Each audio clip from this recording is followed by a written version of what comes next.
Hello बच्चों, स्वागत है आपका अपने YouTube channel O2 and digital education पर।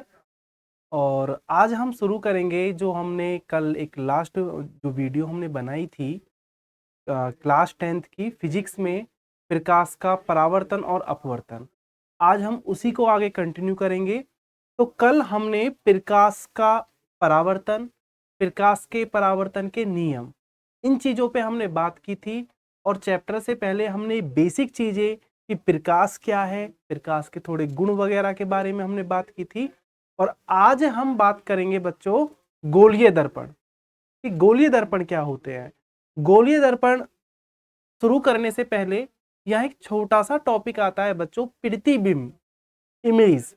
प्रतिबिंब क्या होता है तो हम उसे पहले देखे ले रहे हैं। तो एक छोटा सा टॉपिक है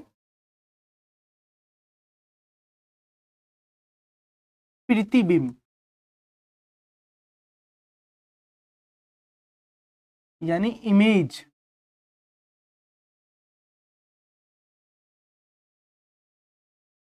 प्रतिबिंब क्या है आप सभी अच्छे तरीका से जानते हैं। हो सकता है कि उसे आप ठीक से परिभाषित ना कर पाए, लिख ना पाए, लेकिन आप सभी को पता जरूर है बच्चों। सुबह के टाइम हम नहा धो करके जब रेडी होते हैं अपने स्कूल के लिए या अपने किसी ऑफिस वगैरह के लिए, तो हम क्या करते हैं, अपने चेहरे को दर्पण में देखते हैं, मिरर में देखते हैं। तो उस मिरर में हमारी जो छवि दिखाई देती है उसको हम कहते हैं प्रतिबिंब। या कहीं तालाब वगैरह में जो पानी भरा हुआ है, उस पानी में जब हम अपने चेहरे को देखते हैं तो हमें अपनी जो छवि वहां दिखाई देती है, वही बच्चों क्या है, प्रतिबिंब है। यानी किसी दर्पण वगैरह में जब हम अपने आप को देखते हैं और दर्पण में जो छवि बनती है वो छवि कहलाती है बच्चों प्रतिबिंब। क्या कहलाती है? प्रतिबिंब। प्रतिबिंब आपका दो प्रकार का होता है।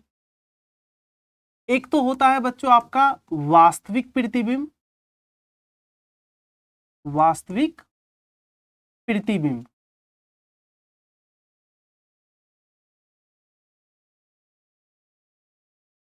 और एक होता है बच्चों आपका आभासी प्रतिबिंब। क्या है दूसरा? दूसरा है आभासी प्रतिबिंब।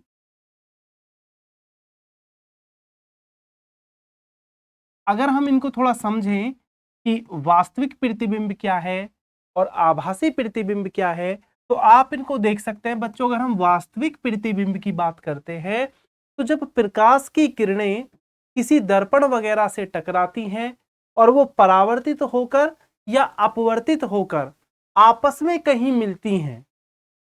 समझना बच्चों कि यदि प्रकाश की किरणें किसी दर्पण वगैरह से या किसी स्फेरिकल सरफेस से जब टकराती हैं और टकरा करके अगर वो आपस में मिलती हैं परावर्तन के पश्चात या फिर अपवर्तन के पश्चात, जब वो प्रकाश किरणें किसी पॉइंट पर मिलती हैं वास्तव में, तो उस बिंदु पर बनने वाले प्रतिबिंब को हम कहते हैं वास्तविक प्रतिबिंब, यानी कि रियल इमेज। क्या कहते हैं बच्चों? रियल इमेज, वास्तविक प्रतिबिंब।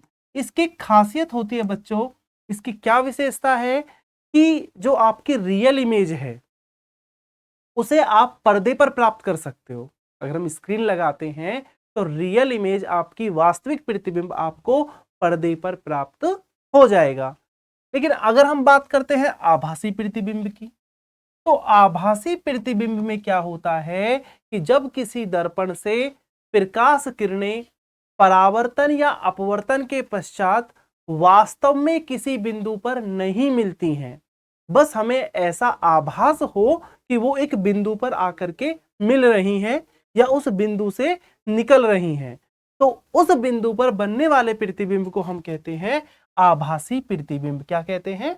आभासी प्रतिबिंब। जैसे अगर हम खुले मैदान में खड़े हैं और हम दूर तक जब अपनी दृष्टि को हम डालते हैं तो हमें ऐसा लगता है कि जैसे धरती और आकाश, यानी पृथ्वी और आकाश दोनों एक पॉइंट पर जाकर के मिल गए हैं। अगर खुले मैदान में आप खड़े होते हैं और देखते हैं तो ऐसा महसूस होता है। वास्तव में तो बच्चों वो नहीं मिलती हैं। क्या वास्तव में धरती और आकाश मिलता है? नहीं मिलता है।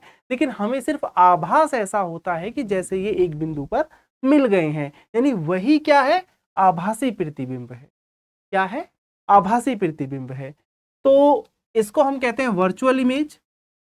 तो एक चीज हमें यहाँ क्लियर हुआ कि भाई रियल इमेज और वर्चुअल इमेज यानी कि आपकी वास्तविक प्रतिबिंब और आभासी प्रतिबिंब क्या है कि यदि दर्पण से प्रकाश किरणें टकरा करके परावर्तन या अपवर्तन के पश्चात किसी बिंदु पर वास्तव में मिलती हैं, तब प्रतिबिंब आपका कैसा होगा? वास्तविक होगा। और अगर वो किसी बिंदु पर नहीं मिलती हैं, सिर्फ हमें आभास होता है, तो वहां प्रतिबिंब हमारा होगा आभासी। ठीक है। इसके बाद आता है हमारा गोलीय दर्पण। जब हम गोलीय दर्पण पढ़ेंगे तो वहां आप ये चीजें बिल्कुल अच्छे से देख भी पाएंगे। अभी हम गोलीय दर्पण जब डिस्कस करेंगे कि कैसे आभास होता है और कैसे वास्तव में हमारी जो प्रकाश किरणें हैं वो मिलती हैं। तो यहां हम अगर शुरू करें आगे तो देखते हैं अब गोलीय दर्पण क्या है जी। अब अगर हम नेक्स्ट देखें गोलीय दर्पण, क्योंकि छोटी क्लासों में हमने समतल दर्पण के बारे में तो पढ़ा है। हम जो सुबह के टाइम अपना चेहरा देखते हैं, ठीक है, हम कटिंग कराने सैलून पे जाते हैं, वहां हमने सारे जो मिरर देखे हुए होते हैं वो सब समतल दर्पण होते हैं। ठीक है। लेकिन आज हम बात करेंगे यहाँ पे गोलीय दर्पण की। वैसे तो बेसिकली बच्चों आपको दर्पण की भी परिभाषा पता होगी, लेकिन चलो थोड़ा सा डिस्कस कर लेते हैं कि दर्पण है क्या। हम गोलीय दर्पण पढ़ेंगे, दर्पण क्या है। तो बच्चों दर्पण आपकी एक कांच की प्लेट है या एक कांच का सरफेस होता है जिसके किसी एक पृष्ठ को आप पॉलिश करके, एक पृष्ठ को पॉलिश करके पूर्ण रूप से परावर्तक पृष्ठ बना देते हैं। होता क्या है कि हमारे पास अगर एक कांच की प्लेट है या हमारे पास कोई गोलीय दर्पण है, तो इसमें होगा क्या कि हम एक सरफेस पे पॉलिश करेंगे और उसे पॉलिश करके हम क्या करेंगे, परावर्तक पृष्ठ बना देंगे, टोटली परावर्तक पृष्ठ बना देंगे। तो ये हमारा बन जाएगा दर्पण। आपने देखा भी होगा कि जो समतल दर्पण होते हैं उनकी जो बैक साइड है वहां या तो रेड कलर की एक पॉलिश आप देखेंगे या फिर ग्रे कलर की एक पॉलिश हुई रहती है। ठीक है। तो बात करते हैं अब गोलीय दर्पण की। तो गोलीय दर्पण क्या है बच्चों? गोलीय दर्पण एक खोखले गोले का कटा हुआ भाग होता है। कि अगर हमारे पास एक कांच का खोखला गोला हो, ये हमारे पास क्या है, एक कांच का गोला है और ये खोखला है। अब इस कांच के खोखले गोले को अगर हम बीच में से कट कर दें कुछ इस टाइप से, ऐसे अगर हम इसे कट कर दें तो आप ये देखेंगे बच्चों कि यहां पे ये दो पार्ट आपको मिले, ये दो पार्ट आपको मिल गए। भाई हमने कांच का जो खोखला गोला था हमने उसको कट कर दिया, तो आप देखेंगे ये दो पार्ट आपको मिलेंगे। ये मैं डॉट डॉट डॉट कर रहा हूं, इसका मतलब क्या है कि इस गोले को हमने कट कर लिया है।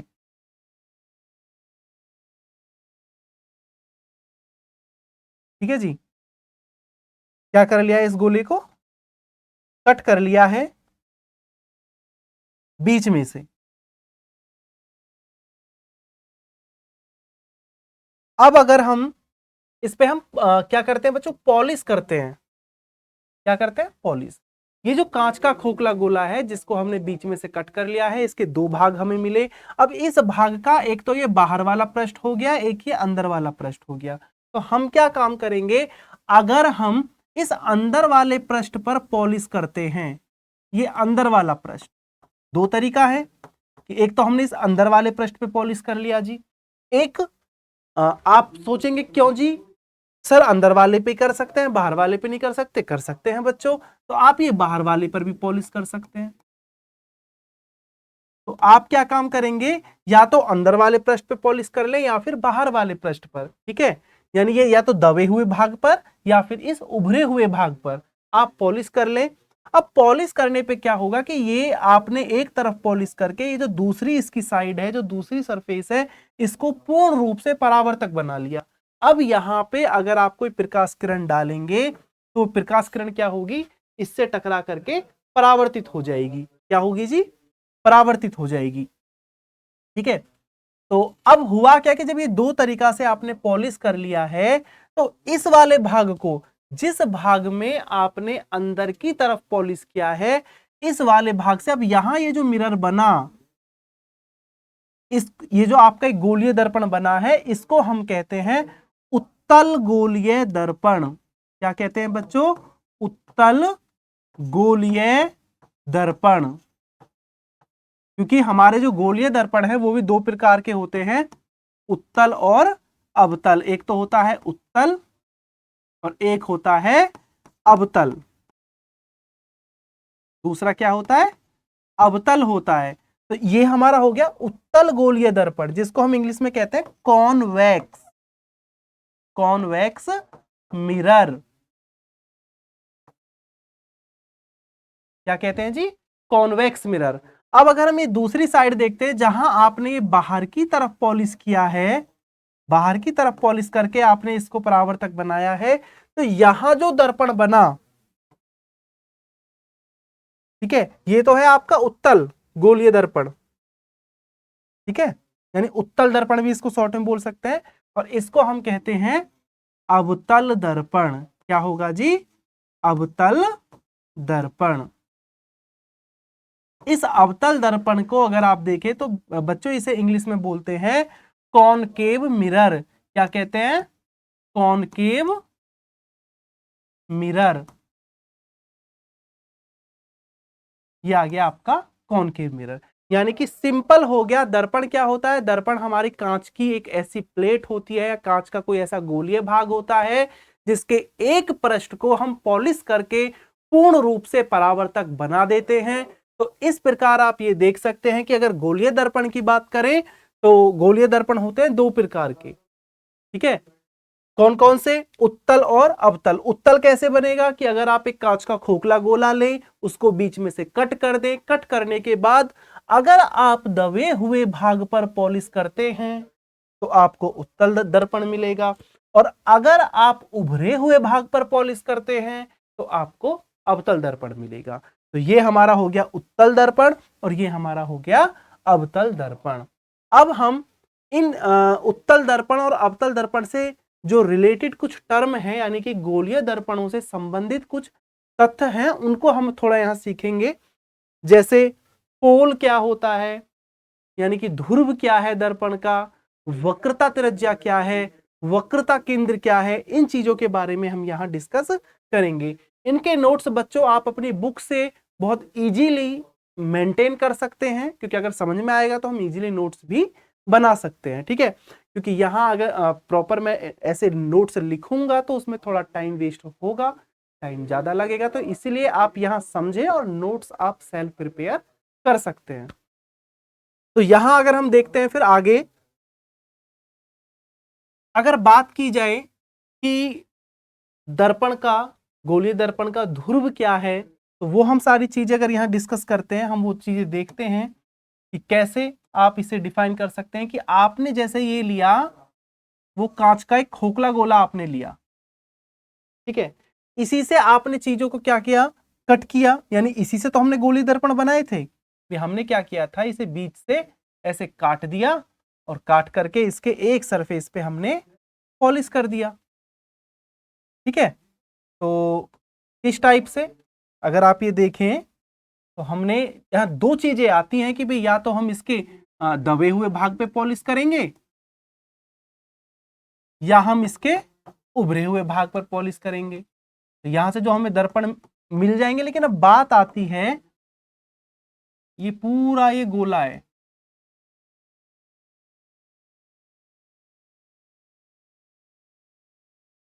ये पूरा गोला है। आप अगर देखें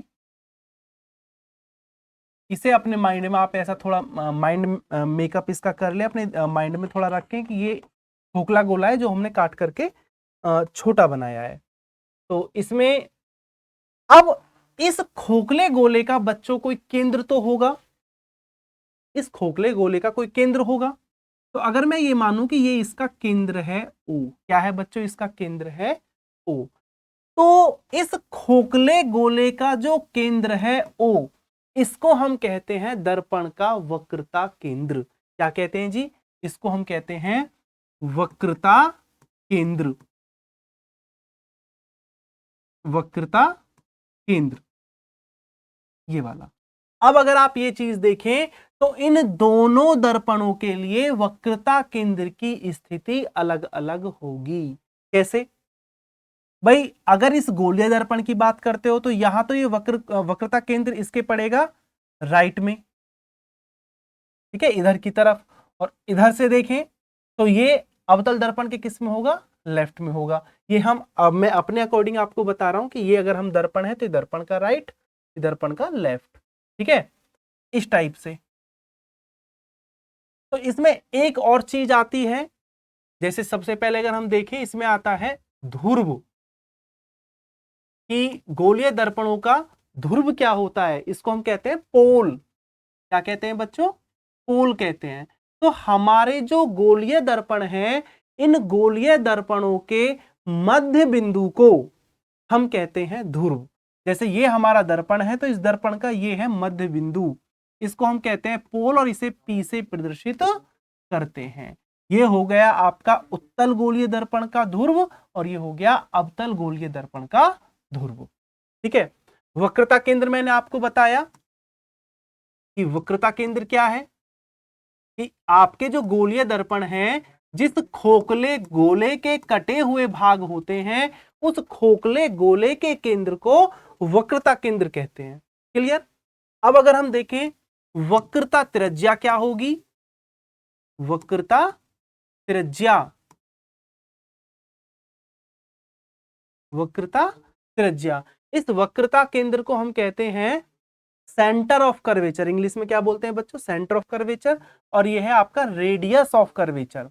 वक्रता त्रिज्या क्या हुई, जो खोखला गोला है जब इसका एक केंद्र है तो इस गोले की एक त्रिज्या भी होगी। तो खोखले गोले की जो त्रिज्या है उस त्रिज्या को हम कहते हैं वक्रता त्रिज्या, या फिर आप इसे दूसरे शब्दों में बच्चों ऐसे डिफाइन कर सकते हो, ऐसे परिभाषित कर सकते हो कि किसी गोलीय दर्पण के ध्रुव और वक्रता केंद्र के बीच की दूरी को वक्रता त्रिज्या कहते हैं। यानी कि किसी गोलीय दर्पण के वक्रता केंद्र और ध्रुव के मध्य की जो दूरी है उसे हम कहते हैं वक्रता त्रिज्या। यानी कि ये यहां से लेकर के यहां तक की जो डिस्टेंस है, और इसे हम प्रदर्शित करते हैं आर से। अब क्योंकि अगर आप ये देखें कि उत्तल दर्पण की वक्रता त्रिज्या राइट साइड में आ रहा है, और मैथमेटिक्स में अगर हम चिन्ह परपाटी की बात करते हैं तो राइट की चीजें हम लेते हैं पॉजिटिव, क्योंकि इसका होता है प्लस प्लस, इधर होता है हमारा माइनस प्लस, इधर होता है माइनस माइनस, और ये होता है हमारा प्लस माइनस, ठीक है। तो इन इसी के अकॉर्डिंग अगर आप देखो ये है ध्रुव, ये ध्रुव के राइट में है तो ये है प्लस।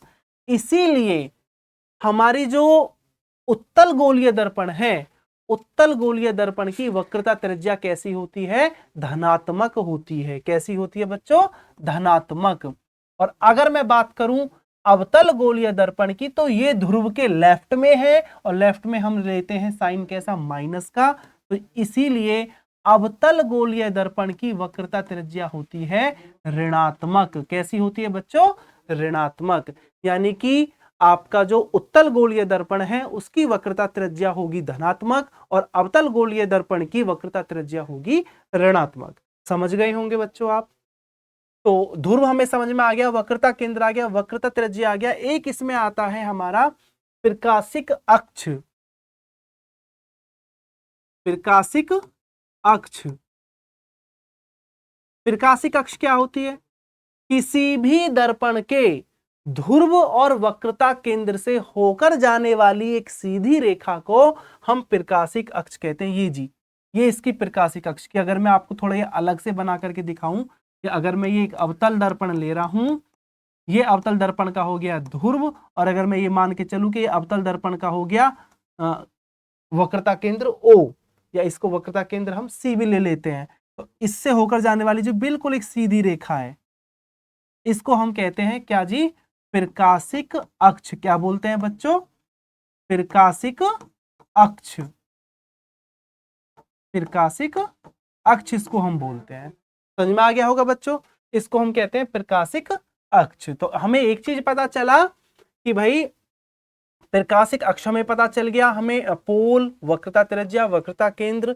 आगे हम बात करेंगे फोकस बिंदु या फिर दर्पण का फोकस और फोकस दूरी, इन चीजों को हम देखें। तो फोकस कैसे, अगर हम फोकस को समझें कि फोकस क्या होता है। अब उत्तल दर्पण का फोकस अलग होगा, फोकस बिंदु, और आपके अवतल दर्पण का फोकस बिंदु अलग होगा। कैसे?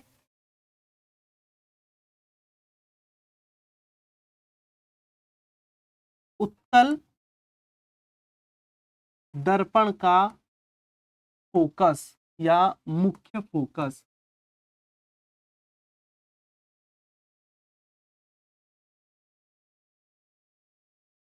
उत्तल दर्पण का मुख्य फोकस। तो उत्तल दर्पण अगर हम पहले बनाते हैं, ये आ गया जी उत्तल दर्पण।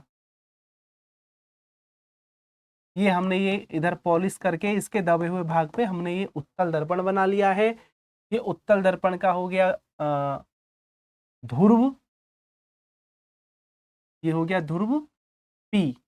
ठीक है, तो यहां पे आएगा वक्रता केंद्र, लगभग हमने ये मान लिया कि ये आ गया वक्रता केंद्र सी। ठीक है, अब इस मुख्य फोकस को समझने के लिए आप ऐसे समझ सकते हैं कि अगर प्रकाश की किरणें आती हैं इस प्रकाशिक अक्ष के समांतर, ये उत्तल गोलीय दर्पण है और यहाँ पे ये हमने प्रकाशिक अक्ष के समांतर प्रकाश किरणें इस पर आपतित हो रही हैं,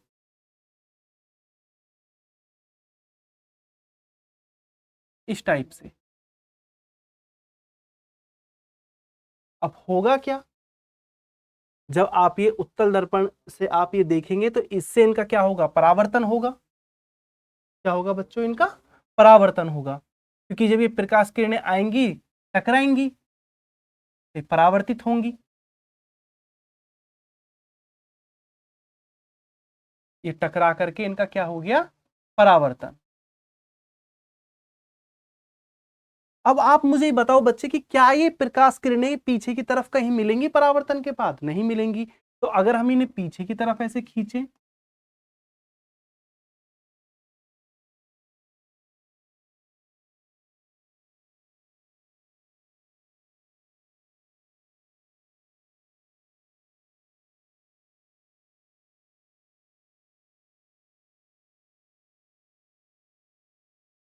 वक्रता केंद्र, तो अगर आप इसे पीछे की तरफ खींचते हो तो किसी एक पॉइंट पे जा करके आपकी सारी लाइनें मिलेंगी। जब इसे आप ठीक से ड्रॉ करेंगे तो जहां पर भी ये मिलेंगी हमें ऐसे लगेगा इसे देखने पे कि जैसे प्रकाश किरणें यहीं से निकल करके जा रही हैं। तो इसको हम कहते हैं मुख्य फोकस एफ। क्या कहते हैं, मुख्य फोकस एफ। और इस मुख्य फोकस एफ से ध्रुव के बीच की दूरी को हम कहते हैं फोकस दूरी।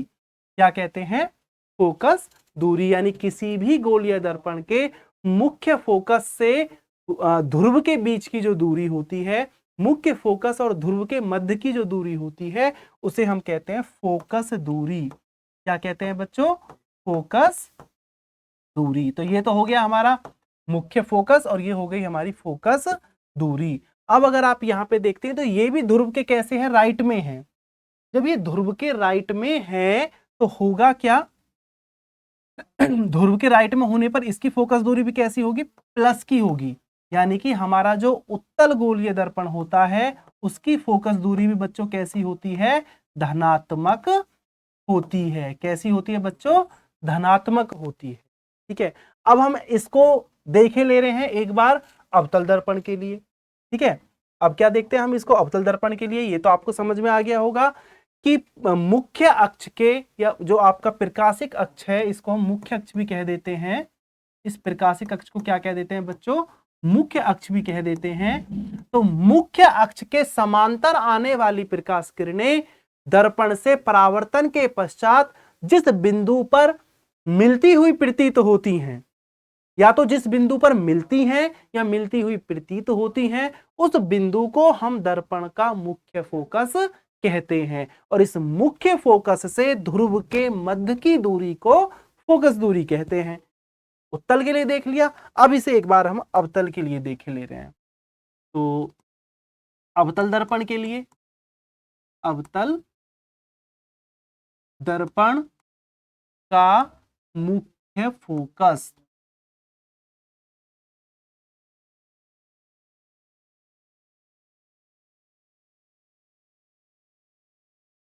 अवतल दर्पण का मुख्य फोकस। देखते हैं अब हम जब अवतल दर्पण लेंगे तो अवतल दर्पण में क्या था बच्चों कि जो हमारा उभरा हुआ तल है उस पे हम क्या करेंगे, पॉलिश करेंगे। ठीक है, ये हमने पॉलिश किया, ये हमने प्रकाशिक अक्ष लिया, इसका ये हो गया पोल P। अब क्योंकि अवतल दर्पण है तो आपका केंद्र कहां जाएगा, ये लेफ्ट में रहेगा। ये हमने मान लिया इसका वक्रता केंद्र O ले लीजिए, या फिर आप इसे C भी लिख सकते हैं वक्रता केंद्र को।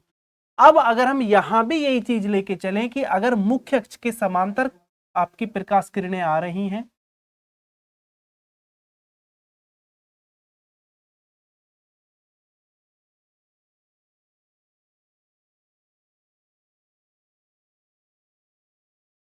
ये हमने माना कि मुख्य अक्ष के समांतर प्रकाश किरणें, ऐसे मुख्य अक्ष के समांतर प्रकाश किरणें आ रही हैं। जब ये अवतल दर्पण से टकराएंगी तो टकराने के बाद जब इनका परावर्तन होगा, तो परावर्तन के बाद कैसे कि भी अब जब ये यहां टकरा रही हैं तो टकराने के बाद इनका क्या होगा, परावर्तन होगा। बेसिकली अगर आप देखें तो दर्पण से टकराने के बाद ये एक पॉइंट पे इस टाइप से इनका ऐसे इस टाइप से, तो ये परावर्तन के बाद एक ही बिंदु पे मिलेंगी।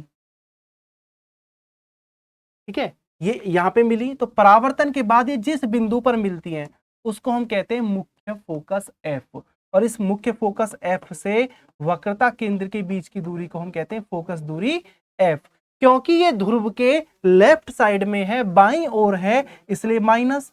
तो आप ये कह सकते हैं कि अवतल गोलीय दर्पण की फोकस दूरी कैसी होती है बच्चों, ऋणात्मक होती है।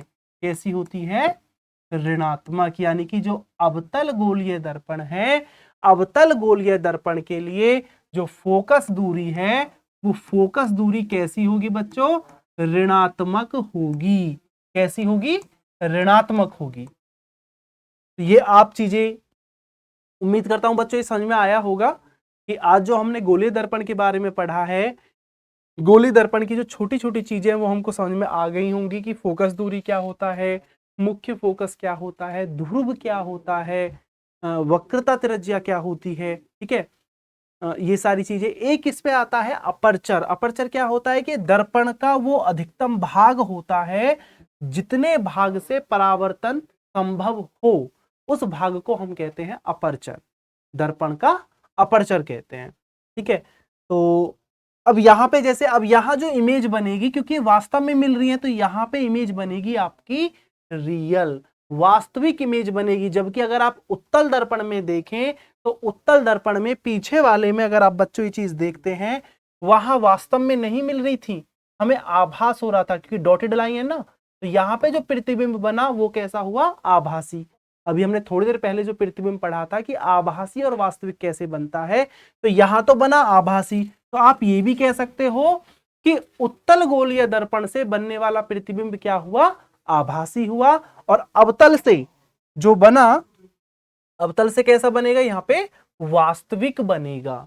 कैसा प्रतिबिंब होगा, वास्तविक। इनकी स्थिति वगैरह हम आगे समझेंगे, आगे वो पोजीशंस वगैरह की किस पोजीशन में कैसा प्रतिबिंब बनेगा वो हम नेक्स्ट वीडियो में देखेंगे। तो आज के लिए बच्चों इतना ही। मिलते हैं हम अपनी नेक्स्ट वीडियो में और वहां हम संबंध निकालेंगे फोकस दूरी और वक्रता त्रिज्या में।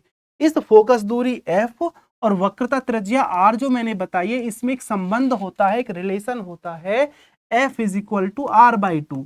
तो कल हम इसको ड्राइव करेंगे, यानी कि अपनी नेक्स्ट वीडियो में हम इसके बारे में सीखेंगे। आज के लिए इतना ही बहुत है। आप ये अपने नोट्स मेंटेन कर लें बुक वगैरह से। उम्मीद करता हूं आपको अच्छे से समझ में आया होगा। ओके बच्चों, धन्यवाद।